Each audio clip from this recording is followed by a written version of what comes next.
it's time for another Cult of Films.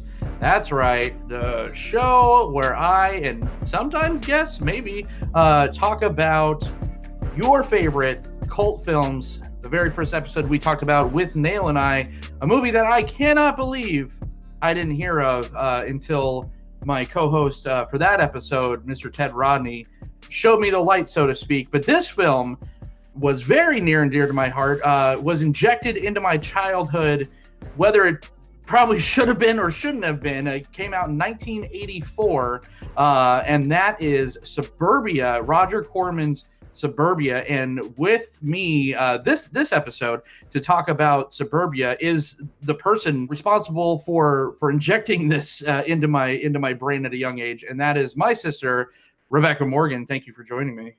Oh, my pleasure. This was yes, I do take full responsibility and blame for introducing this film to you. Yes, this was a hell of a film. Where did you hear? Let's go back into our Wayback Machine. Where did you hear of this film? You know what's really funny? I was thinking about that. I was like, where did I see this movie first? And I don't remember. I think it just with the how my friends and everybody were, and of course there was no internet. Yeah, I'm that old. Yes, thank you. And it just happened in my life. It just like came to be, and I don't know if it's because someone probably handed down a bad bootleg VHS of it, and I'm positive that's how it happened because I know it wasn't showing on TV anywhere. Yeah, There was no way. You and I were very, and more so you, because you were, that's what the time that you were kind of growing up in. I was just kind of a little baby, but there was always those 80 movies. There was always the Brat Pack films, everything with, Andrew McCartney, Breakfast, Pretty in Pink, Breakfast Club, all that stuff, Some Kind of Wonderful. That was always playing. So you always had those kind of like Brat Pack rom-coms of the 80s that that are just so beloved. But then you also had some of these Gleaming the Cube, Pump Up the Volume, Heathers, and then this. So you also liked a little bit of the darker stuff, being a new wave dork back then. I like how you like sort of quietly like outed my Christian Slater obsession back then. Yes. I'd like to point out that most people had that, and he was like the anti-hero back then. So I don't know about now, but yes, I had a lot of like weird cult films that I would find. The Craze, of course, you know about that one too. Like I made you watch that one, the old Craze, not the new Tom Hardy Legend, which is another unbelievable film, but the old Craze with the guys from Spandau Ballet in it. And I watched that over and over again because, so I don't know. I mean, I guess my friends and we would pass these along. Now, I know Debbie, our older sister, she was more into punk than I was. I was more gothic, dark wave. I was much into that sort of darky stuff. But Debbie was like straight up street kid, like street punk. So it's weird that, this was obviously a film coming from her, not only from, obviously she's older than me, directly from her generation, but also she lived that life for a long time. I didn't learn about this movie from her, though, ironically enough. I learned it from some other source. And that's a very interesting point that you brought up, because that's something that I do want to kind of talk to Debbie about, because she, like you said, she kind of, I want to see how accurate this portrayal was, because a lot of these films back in the day, a lot of people were just like, oh no, that's just kind of a ultra realistic or kind of blown up reality. But some people said it was pretty spot on. I remember you going to like clubs and stuff. Were you seeing any of this type of behavior firsthand when you were going in LA? I mean, yeah, I mean, there was definitely a harder, grittier side. We would go to West Hollywood, of course. I mean, we'd go to these goth clubs and stuff, and there was an element of that there. Most of the clubs that we would frequent were pretty, I mean, and plus I was a pretty straight-laced person, even though I was in the scene. I wasn't into drugs. I didn't even really drink. But I was just, I literally was there for the culture, the dancing and the music. So it also, I'm sure it depends on who you were. It's subjective, I think, and like what you were into. I definitely think those elements were available and around me. They probably surrounded me all the time, but I just kind of chose to go for what I came for and sort of be blind. But Hollywood definitely, there's certain parts of of Hollywood that we wouldn't go to, or we would never go alone. And now they've cleaned up parts of Hollywood quite a bit in recent years. I mean, now with the Highland Project and all that stuff, it's definitely not the same as it was when I was going, and it's definitely not the same as when Debbie was going. Debbie will tell you that, her life in LA was very different than mine. So, Right. I mean, tragically, I want to say, but and she's pretty candid about it. So Sure, sure. And this is all filmed in LA, more zeroed in, like Norwalk. I think these tract homes were that's where they were filmed. These were real places where he was like on the Interstate 605 in LA. I think your buddy Mike Henderson used to live in Simi Valley, yeah, yes, yeah. all those tract homes and stuff, that whole area. I mean, it was right outside LA. We're literally 15 minutes outside Los Angeles. But if you go to the valley, like the inner, like the San Bernardino Valley, and then if you venture out further into like the Thousand Oaks area and all that, I mean, it's a completely different world. It's that is suburbia at its core. I mean, that to me, that's where they coined the phrase. I mean, that is the quintessential suburban area. White, upper middle class. Although there was, an underlined, and I guess we'll probably talk about that once we get more into the plot of the film, but there is an underlying, I want to say, struggle that they talk about a little bit about unemployment. And that's things when like Lockheed was starting to turn and people were starting to lose their jobs, and, industries were changing and things became more mechanized. And Yeah, it was a pressure cooker at the time. Absolutely. Yeah, absolutely. Yeah. And, and of course, then that's where there's so many metaphors in this film. It's like disgusting. Like, yeah, like countless metaphors for what was happening socially and where these kids were coming from. And not all of them came from horrible, terrible families. But I guess, again, we'll delve deeper into that as we go talk about the plot more. absolutely. So this is a Roger Corman film. So he was the producer, I think the screenwriter as well. This was not directed by Roger Corman. This was Penelope Sepharis. I want to say, I hope I'm saying that right. She directed a couple of she was most commonly known for her docs, The Decline of Western Civilization. I think she did 3 of those. One was like about punk rock in general, and then there was like a metal one. But she does this kind of commentary on these kind of cultures and subcultures very well. Interestingly enough, her most financially successful film was Wayne's World. So put that into perspective. The director of Suburbia went on to do Wayne's World, which is just crazy. And although you could definitely see, like if you watch any of her docs, like the Decline of Western Civilization series and all that, you could definitely see her thumbprint in Suburbia, because she did very much shoot this film like a documentary. Did not cast many, if any, actors. All these were kind of like punk rock kids in around this time. So that was a huge way that I think she pulled authenticity out of it, because it wasn't acted beautifully or anything, because it wasn't supposed to. These were actual kids. Absolutely. I mean, and you have faces that we recognize in the film as well. I mean, you've got Flea, a very baby, young, rat-loving Flea is Pre-Chili Peppers. Yeah. Pre-Chili Peppers, yeah. And and most of the kids are in the film are not actors. I would go out on a limb to say actors very loosely. But yeah, they're living. I would imagine that most of those kids were living the life at the time. Or a handful of them anyway. So I think that there were a few that were obviously cast, but yeah, like Chris Peterson, he played Jack. He was in Point Break. So there was a couple people that did go on to do other stuff, but none of these were like household names at all. When Flea is your most recognizable actor, like you got a pretty unknown cast. But the real cameos in this were whenever they go back to the club and you'd see DI and TSOL and the Vandals playing. Those were absolutely just so great. Like the performances were just awesome that they got to include those, and that those bands participated in this film. I 100% agree. And I think that it's really interesting because, well, first of all, I took you to see the Vandals. I don't know if you remember, they opened for Gwen No doubt. when you were obsessed with Miss Gwen Stefani.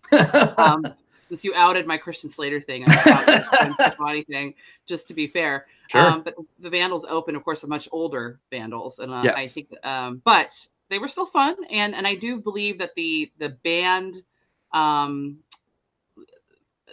clips in the film are amazing. And I remember as a kid, watching them, and I was, kind of on the outskirts of that was my taste in music. Those were the punk bands that I actually quite liked. And then to see them like perform, like Richard hung himself, and see the actual, the pit and everything. Those are great scenes, and they're so relevant because it all ties back and is rooted so deeply in music. That's what sort of bonded these kids together at the core of the whole movement was the music. You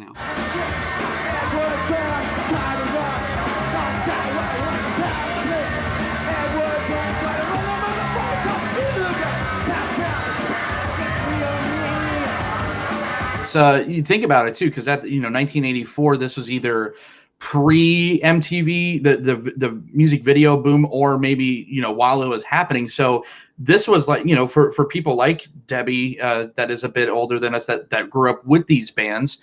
This was probably great because this was like, oh my God, I want to if you don't go out and actually see the Vandals live or see TSOL live, this was a great chance to. It was almost like music videos included, and that in itself was probably pretty fantastic for viewers and fans of that type of music around that time. Well, yeah, and you have to remember, this was at the peak of MTV. Actually the dawning of MTV. Yeah, right? Yeah. We're a couple years into MTV, but these bands were not getting MTV play.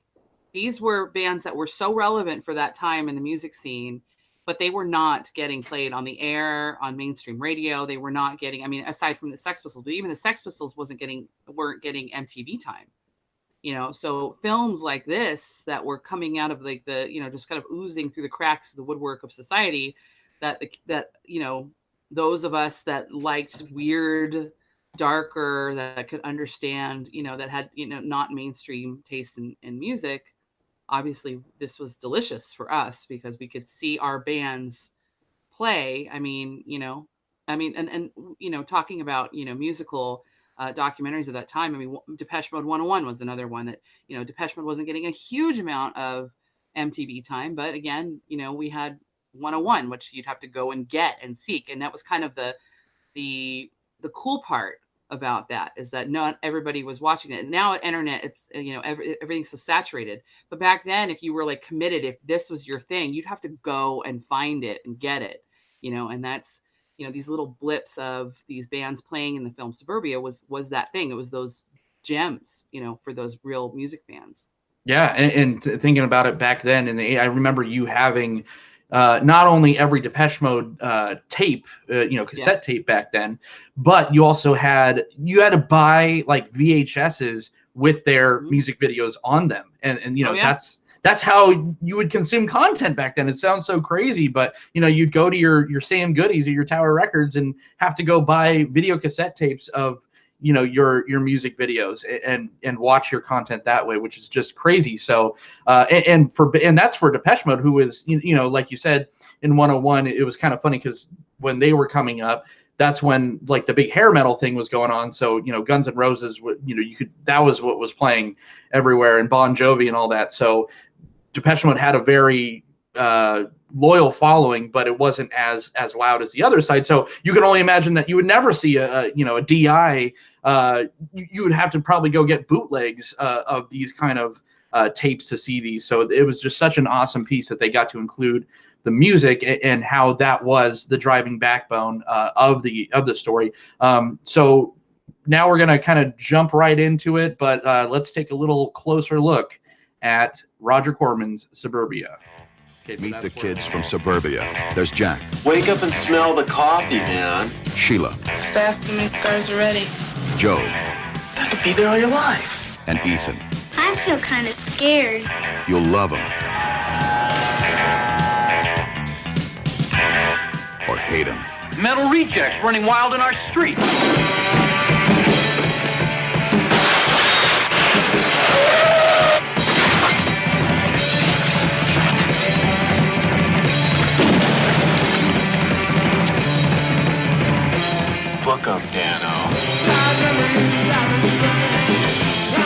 music. We're talking about kids. Kids like yours and mine. Well, I'm damn sure they aren't my kids. Their home. This is the best home any of us ever had.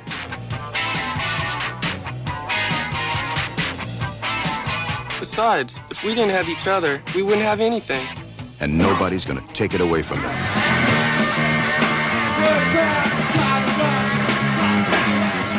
You shut up! You molested your own daughter, you scumbag.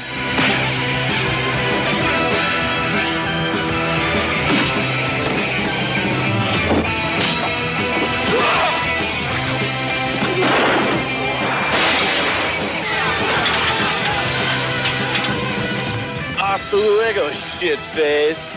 A new movie about a new generation. Suburbia.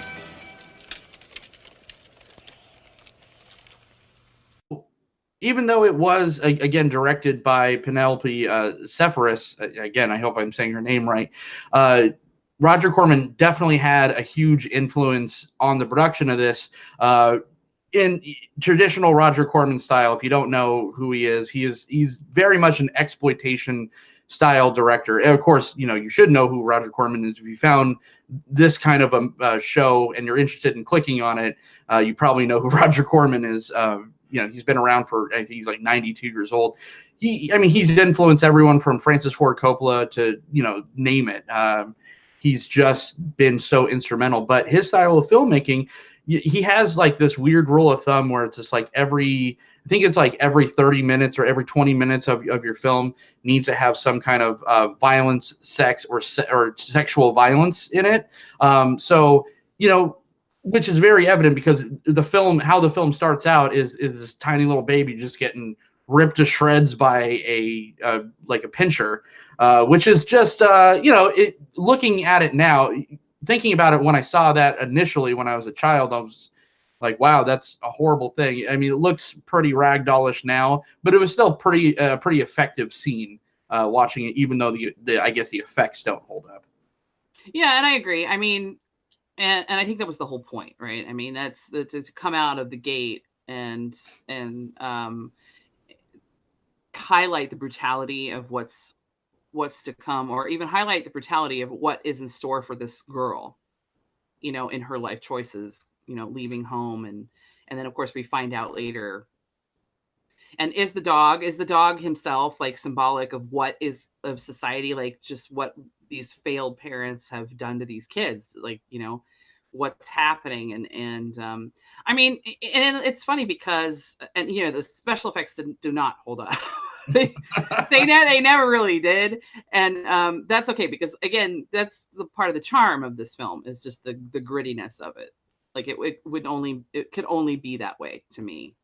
Yeah, and they do some like some of the violence effectively, like the knifing scene is pretty effective. The end when the brother is like smashed up against the window is a very haunting image, like especially if you like, I don't know why I did this, I'm sick or something, but I pause it on that scene, and this is kind of jumping around, but of the death of the little brother, because just the way that they set that shot up is very like disgustingly effective, and they did shoot it very realistic. So some of it was practical effects aside, and I'm not craving, I didn't want a toddler getting ripped apart by a dog to be effective or look better. I'd rather have even just seen that off camera and have the just go to their facial reactions.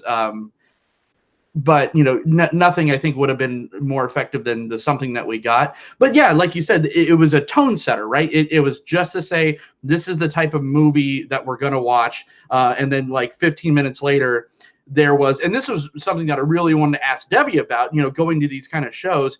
It's just like, that seemed kind of out of place, because our group of of punk rockers, they didn't necessarily seem like evil. Yes, they were spray painting, but they're stealing stuff. But like for survival, them just like ripping that girl's clothes off in the scene, or in the beginning scene, just seemed really uncharacteristic, and that just felt like such a Roger Corman like moment. Oh, sure.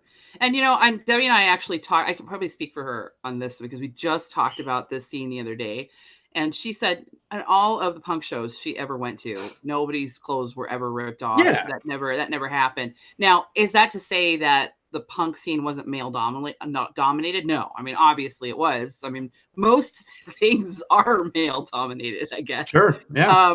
So in this case, I don't know. I mean, like I said, Debbie actually stated, that's a quote from her, saying that, you know, in all the punk shows that she went to, nobody's clothes were ever ripped off. Does it mean it never happened? No. I mean, that scenario could happen at a hip hop show or a pop show or, you know, or any of that. So, you know, I think it's that across the board is a thing. But you were saying, like, I think maybe it's just a little bit gratuitous. Absolutely.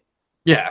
And like I said, that's just the most like kind of shoveled in, you know, this is a Roger Corman movie type thing. So and then he just made his presence known throughout the thing, even though that it was directed by someone else. But yeah, let's talk about some of our main characters. I mean, you have I guess our main character is Evan Johnson, played by Bill Coyne. He's just this, I guess, like a 15-year-old. His mother's an alcoholic, and he's the one with the brother that he eventually gets out of that environment too. But that just goes to show you how I don't remember, but it doesn't really tell what happens with the father. Yeah, they mention it. He left. Okay. Yeah, I mean that was it.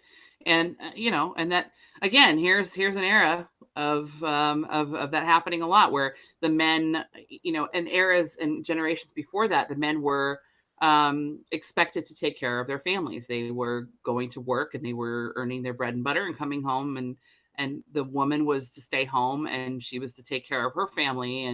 And here's this era now where nobody knows what the hell's going on. I mean, here's the guy, he's left her, she's turned to the booze, and she has to work, and she has to raise the kids. And I can't imagine being a single mother in any generation. I mean, I've been a single mother and now, but I can't, and it is not easy. It's a horrible thing. But the commentary on that from that time, at least we're more self-aware now. But back then, it's like her mother wasn't going to teach her how to do anything. So, you know, and because her mother was probably a homemaker.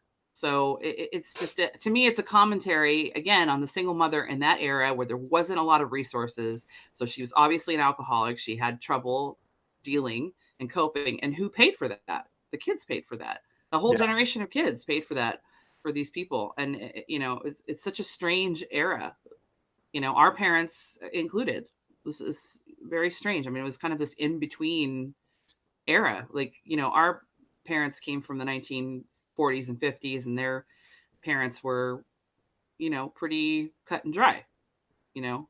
But yeah, I can only imagine. I've gone kind of on a rant now about that, but I think it is a relevant commentary to that at that time. I mean, she obviously is in a lot of pain, and she's, you know, taking it out on the kids and failing miserably as a mom. Yeah, it's interesting too, because like you could see kind of the reluctance or the kind of excitement to join up with the TR gang, the rejected gang, where you have someone like Evan, and you know, where you said the writing was just on the wall. She was just going to take it out on him, like where she shamed him for herself drinking more booze than she remembers, because she said she marks the bottle, and you definitely, you know, it's not said, but you definitely could tell that he didn't, and she was the one that drank so much and then threw a, you know, bottle at him because she was so ashamed of herself by failing her children. But then you have the other, I think his name was Skinner or Joe Schmo. I don't know, the other kid, that the only reason that he was a little bit more, you know, fashionable,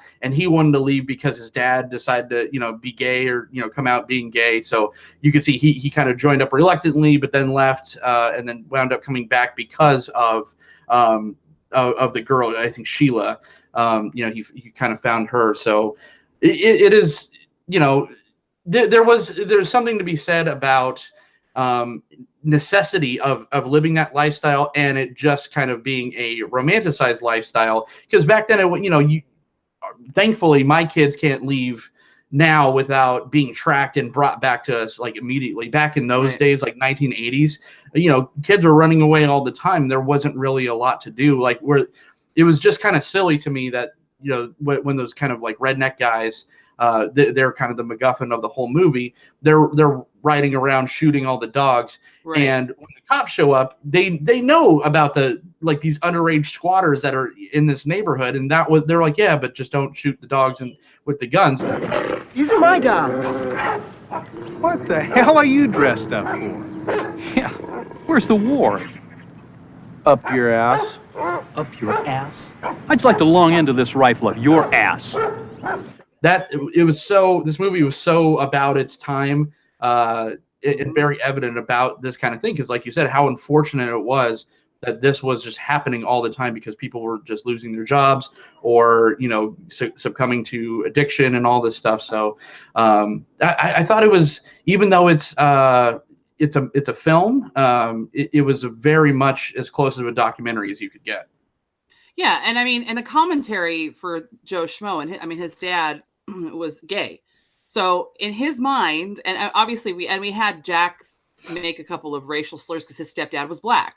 Right. What's really interesting, I think, about those two cases and about what that says is that these two kids were in the pre-programmed mindset of society. Even though they were so anti-society, they were still pre-programmed. It was still in there that it was better to go live on the streets in an abandoned house and have to struggle for food and everything than it was to live with a black parent or a gay parent. Right. Which now today is, obviously there are children with two dads or two moms, or nobody cares. So, I mean, I'm not saying nobody, because we still have a long way to go, but I'm just saying it's much more acceptable. No one's going to, so it's funny though, that these kids, these anti-so-punk kids, had these constructs that they were still living by that were so unheard of, and it's almost like this huge oxymoron. It just contradicts them. It contradicts everything. Like, to me, to be really punk rock would be like throw out all the constructs and be like, no, gays are rad and blacks are rad and everybody's rad. Just be cool. Everybody be cool. To me, that's more punk rock than anything. But it's really funny because back then there were still these societal rules that kept people in place, even the punk rock kids. And it's pretty incredible, like, when I think about that, because Joe Schmo's life wasn't so bad. His dad was home. He had two parents. Right, yeah. They lived in a little apartment complex, but they're not rich. It's okay, but he's got a gay dad. Oh my God, I gotta go live on the streets because I can't live with my gay dad. Right. And do you think it was a case of like the characters like Jack and like Joe Schmo, where they knew that they could be kind of they wanted to be a bigger fish in a smaller pond, because maybe, going to high school, they didn't like what the jocks liked and all that. So they could kind of be the kings of their own castles, even though those castles are garbage cans. So I think it's best for all of you to go back to your homes until this thing blows over. You don't seem to understand. Most of us don't have homes to go back to. My parents are dopers, and the state won't even let me go home. All they do is shove me into foster homes. Let me tell you, that sucks big eggs. What do you do here all day? Nothing. Watch TV. Don't you want to make anything of yourselves?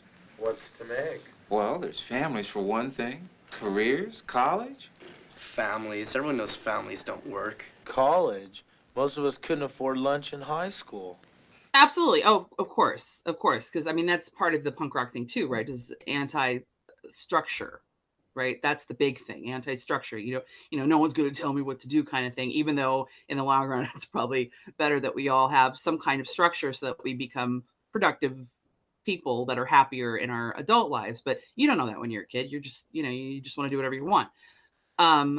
It's also interesting to note that I think, again, going back to the woman being a single mom, in the 80s, these are people that were so oppressed growing up in the 50s and 60s that they were sort of becoming who they were, like the gay guy and his partner. He probably had been oppressed his whole life, but, in the 80s, things were getting to be a little more acceptable. And wanting to come out and wanting to be with the person you love openly and but still having to parent and still having to meet your responsibilities, I think there was no balance. Like, he was probably, I mean, obviously I'm really reaching into this, but this is how I interpret that, this whole situation is, here's this guy, he's in a generation in the early 80s, it still wasn't super cool to be gay. And it was at we're getting into the peak of the AIDS scare, obviously. And, you have people like Freddie Mercury and David Bowie and people that are representing a different kind of face in society where it's okay to be a girly man or feminine. And then you have Joe Schmo's dad, who I think maybe represents that generation of people coming out and discovering themselves and being who they can be, but obviously neglecting the whole part of their responsible life. Totally failing his son because he's not equipped. He's not equipped to do that, to sit down with him and go, look, I'm gay. This is my partner and I want what's best for you. So let's talk about this and see how we can all work this out. There was no coping like that then. There's all these resources now, but there was none of that then, especially in the early 80s. Absolutely not. They definitely felt comfortable enough to just sleep naked with the window open. Yeah, and obviously that scene was so just like ham-fisted, just like, yeah, okay, yeah, it's like, okay, yeah, okay. Right. Well, I think that they had to drive that nail in so that Joe went, oh, fuck this, I'm not staying here. You know what I mean? Like, yeah. I mean, anybody would feel that way about any couple doing that. You know what I mean? But yeah, that kid's like, I can't even deal with it. So I think they really had to like drive that nail in to make it so that he'd leave for good. Sure. To sell it to us. And because he didn't really get close to the girl till he got back, because he brands himself when he goes back, and that's when he meets he bonds with Sheila. Yeah. So we had to have that selling point, which was obviously them laying naked in the window. They look like Tom Selleck had a twin and they were lovers. Yeah. But yeah, this is why there were so many movies like this back in the day, but this is why we're still talking about this film 35 years later, because it did have these underlining tones of social commentary. You could sit down and watch Suburbia for the first time nowadays and just watch it as like, I think it would unfairly be compared to like a Kids or something like that, where it's just like, oh, it's about a bunch of teenagers just fucking around, and it's like, no, it's really tells you everything you need to know about a very specific demographic and a very specific set of years, how it affected not only the middle class, specific area, but also their children. And it was the generational thing where I'm still feeling effects from how our parents were affected by this. I know you are too. It's just like, that's why, In a Fishbowl, it's a well-made punk rock, cult film, but man, does it have a shit ton to say. Oh yeah, it is a blazing commentary for what was going on then. Like we were talking about, I think before we started rolling. There's the scene where the kids go to the yard sale, and prior to that, the guys that are sitting there talking about how they lost their jobs and how they're struggling right now. But it's interesting to note because they were bored. That's what they're shooting dogs, because they're bored. right. So they're laying around, and it's interesting to note what they're missing. They're missing, oh, we can't hunt, we can't camp, we can't, and he's labeling all these things, and it's like, yeah, because you have no creativity, you have no education, like no formal education, you don't read, these are guys that were hardworking, hands-on, blue-collar workers. And when these factories started to go, like I said, we were talking about like the things became more mechanized and computers started to replace people. And I mean, there was a huge wave of that starting in the 80s. And there were people, we lived in a place called Lancaster, California. God. And when we first moved to that, I know. But when we first moved to Antelope Valley, we moved to Palmdale first, and it was booming. It was booming because of Lockheed and the aircraft industry and all of that stuff. And it all went under, and all those people lost their jobs. And that community is still sort of stagnant. It isn't obviously what they thought it was going to be. It was never built up to what it was going to be. So a lot of those people in that community lost their jobs, and there was no money to be put back into the community. So for a long time, it just froze. And that's where we were living. There was a whole community, a whole township of people like those white guys that, middle-aged white guys that were factory workers left unemployed and had nothing else to do. The crime went up. And it's really funny how they always blame minorities. But isn't that funny when all these white people are unemployed, the crime goes up, poverty goes down. It's all the same. It's a societal thing we just don't look at. Right. Because, whatever, racism, blah, blah, blah. But this movie is a blazing, highlight, is a big giant neon sign for all that we were going through, all that our communities were going through at the time.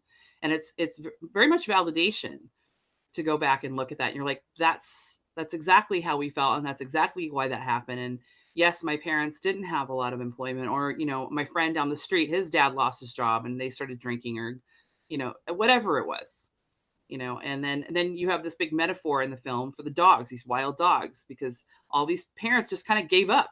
And so these kids were just let go. They were just left behind, weren't they? They just kind of took over these abandoned homes. What a huge metaphor that is.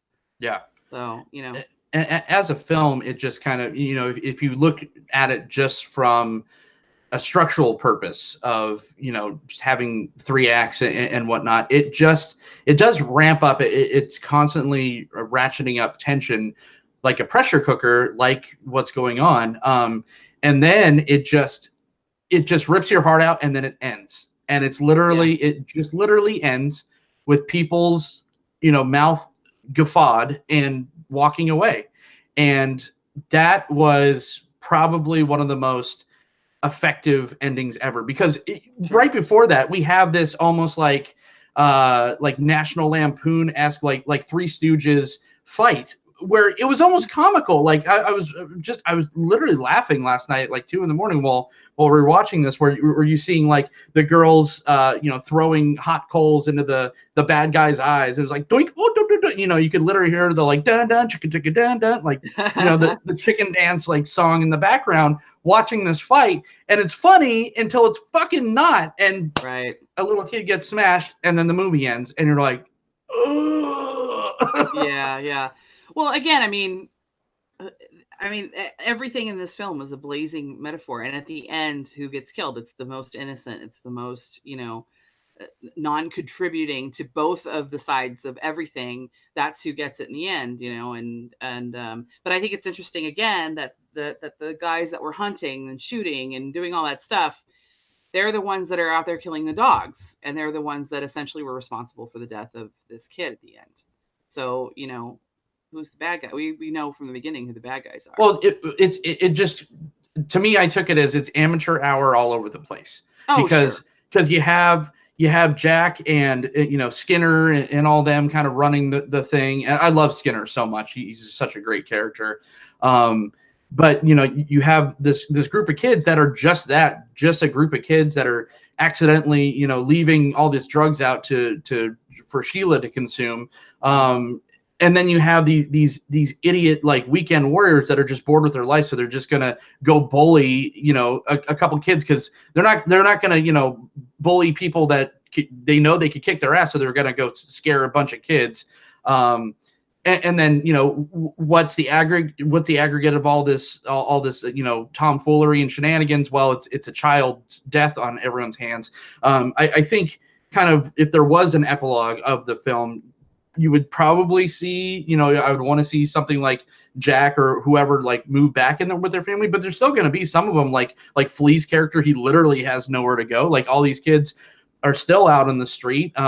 So it was just a very real like Band-Aid ripping. I almost wonder if it was Corman's decision or the director's decision to make the end fight scene a little comical, to have more of a huge slap in the face at the end. To make the contrast, so yes.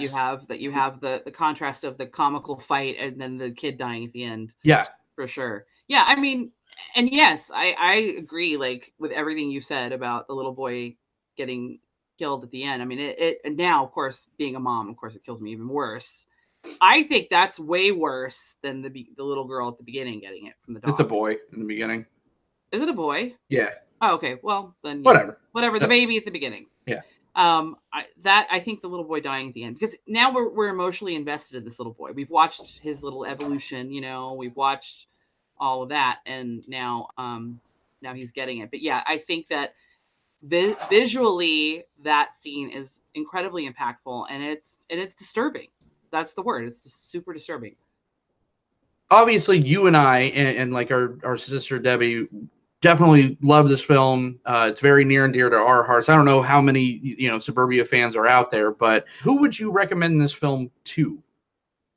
No one below the age of like I mean, I was watching it when I was like, what, 15, 16, something like that.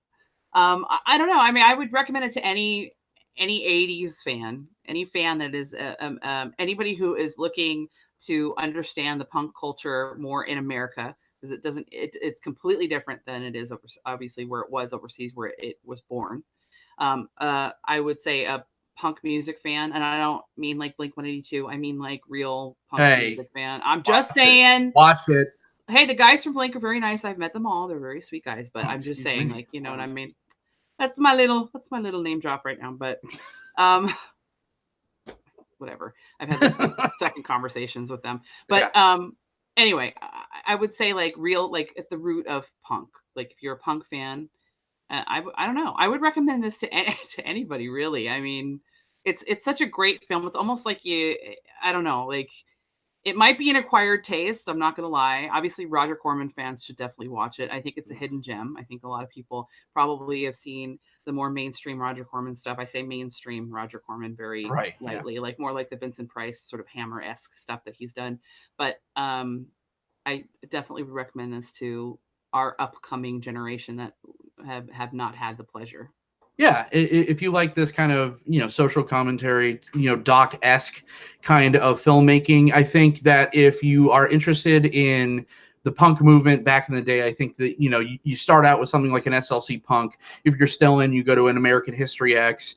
Then if you're still in, even though these films aren't exactly like those, or it's even a fair comparison, I feel like SLC Punk is like the Cliff Notes to Suburbia. Like it's just like Suburbia for dummies. It's very easily, it's very consumable. SLC Punk is it's very stylized. It looks pretty. It's got some nice little camera shots in there. And then you strip it down a little bit with American History X. You get a little bit more brutal, and then you go and watch Suburbia, where it just looks like it's shot for a VCR. It looks terrible, but the content is just absolutely fantastic. So that is all the time we have for the second installment of the Cult of Films. I want to thank my co-host on this venture, Mrs. Becki Morgan. Where can everyone find you? Well, I am doing a couple of things right now. I'm still doing my artwork. You can find me on Instagram at Becki Morgan Creative. That would be me on Instagram. Whenever you want me, I do this. And then I'm also working for a gentleman named Zach Bagans at the moment at his museum here in Las Vegas. So weird. There we go. Hear you say that out loud. Hey, man. Yeah. See what happens when your parents don't do what they should back in the 80s. You wind up working for Zach Bagans. Hey, man. Don't show him that, okay? No, you got to edit that part out. Zach is a cool guy, I will say. Sure. You find me right here on this very channel. They Said, We Said. You could also find the Cult of Films very soon in podcast form, where all your podcasts are consumed.